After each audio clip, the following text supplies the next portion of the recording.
I want to talk about casting Sean Bean because I feel that while I don't think he's ever put in a bad performance in my lifetime, most people think of him as a more outward performer compared to a more silent and subtle performer. So I wanted you to talk about casting him. Yeah, I mean, I think Sean just has this remarkable presence that I don't think any other actor has, that he's able to communicate this intense inner life, like without saying a word, which was just incredible for some of these scenes where he's trapped in this almost like a torture chamber in the film, where he's experiencing this reunion, this fraught reunion with his brother. And his brother's almost performing for him, but watching Sean's performance in those moments kind of unfold in real time was really like a masterclass in what to do, how much can be done with silence and with so little physically. So, yeah. All right, now here's where I'm going to get overly wordy and overly convoluted, because this is a story about brothers, but there also is a father-son story here. But my curiosity is more so not just your father, but of course your mother.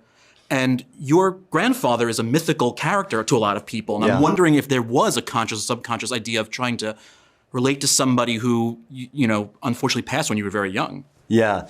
I think it was, I mean, if it was there, it was definitely unconscious. But I think it was interesting because our way into the story was definitely through brotherhood, the idea of brothers. And I have brothers. And so that was kind of the personal way in for me. But then once Brian became more a kind of a character in his own right and a real person, we started spending more time with him in his bedroom on his own. Like his perspective opened up a whole other kind of way in that was equally personal to me, that this sense of kind of being fascinated by the mystery of your parents' kind of past lives. And so I think that kind of connected to both, with both my dad and my mom and probably also, my grandfather, just the sense of the past and of legacy, which wasn't something that we were kind of thinking about like consciously when we were writing it, but it sort of crept up on us as we went, and it was almost some things you kind of realize more in retrospect, I guess.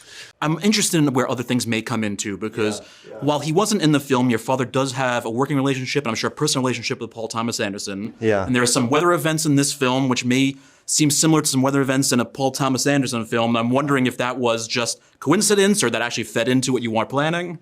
It was coincidence and not coincidence, I think, because when the hailstorm, it's a bit of a spoiler, but when that event that you're alluding to first came to me, I wasn't consciously thinking about that film, but then I rewatched Magnolia. My friends that I was hanging out with were rewatching Magnolia like shortly after that, and it kind of clicked for me in a way that I think what was unconscious before became a bit more conscious. But so watching that, that sequence in Magnolia is really just masterful, and was great to kind of study going into this. Yeah. This isn't even a question at this point, but I feel like you're the kind of person who would react very warmly to what I'm about to say. Is like, because when the film ended, I turned to my friend, and the first thing I said, I don't know what this says about me more than anything, was like, I once caught a fish this big.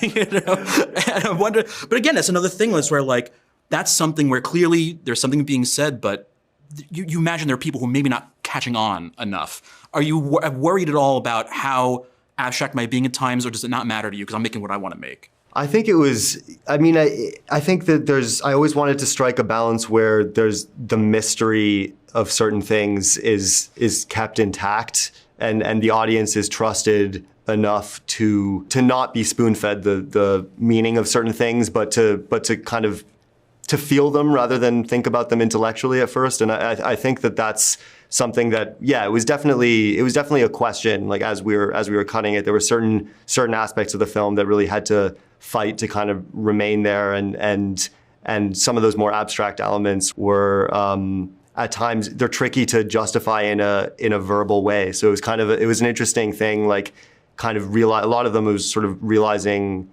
almost in retrospect why